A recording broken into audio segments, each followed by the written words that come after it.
this tool is $500. This one is $1,400. And according to Craig, this one does everything that one does, or something like that. Oh, that's not a bad idea. Yeah. I really struggled with a way of like, right from the get-go, how do I like punch? Yeah. I think you have the right instinct, right? Like you hit price hard and then you hit, does it do the same things? Yeah, that's why I like the $500 for a machine does the same thing as the $1,400. Why wouldn't you buy it? Yep. But yeah, this is one of the things. Like I could spend a day figuring out the first 2 sentences I want to say in a video. Well, we all know from, well, okay, not everybody knows.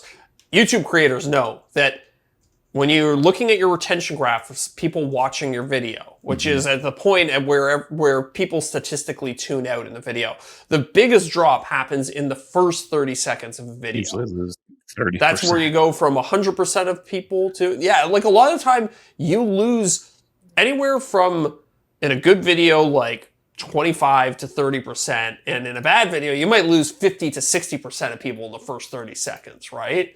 So you're smart to invest as much time as you can into keeping those people around as much as possible. That's the hook. That's the whole, like, you're trying to give people a reason to stick around for the entire video or the next 30 seconds. And I've also started doing like, not overdoing it, but like, you know how like sometimes if you're scrolling on your phone on YouTube and you pause, it'll autoplay. Yeah. I'll try to do some sort of like graphic or like text that will kind of show up to like almost like subtitles, but not full subtitles for like the first like 3 or 4 seconds or something. I was talking about this recently with our agent, actually. 2 things are making me think of there. One was like, sometimes sponsors want a little, this video is sponsored by Storyblocks, or this video is sponsored by Squarespace in that first 3 to 4 seconds. I don't actually hate that, because I don't think most people end up even seeing the first 3 to 4 seconds anyways.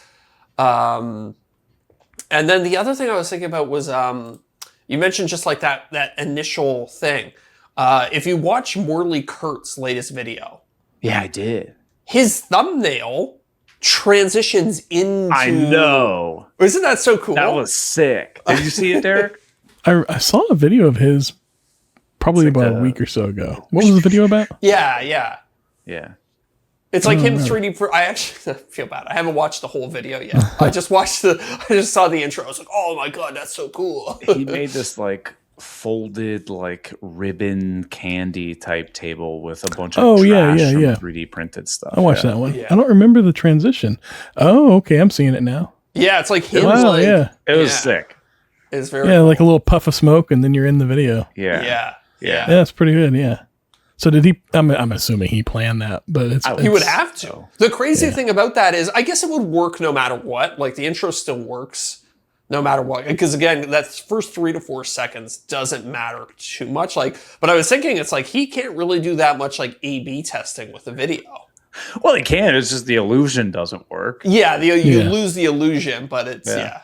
So he has to be confident in that first thumbnail. Yeah. I think he invested in the smoke machine because all of his videos, I'm scrolling back, have that little puff of smoke in the beginning. Yeah. Well, that's, I bet you that's a VFX. You think so?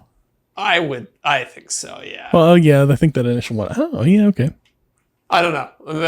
I'll have to go back and study it, but I would assume it's just like a filter or something drops into the video. I'm so impressed by his videos, dude.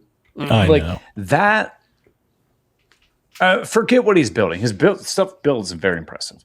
Yeah. The story arc that he's able to run, dear God.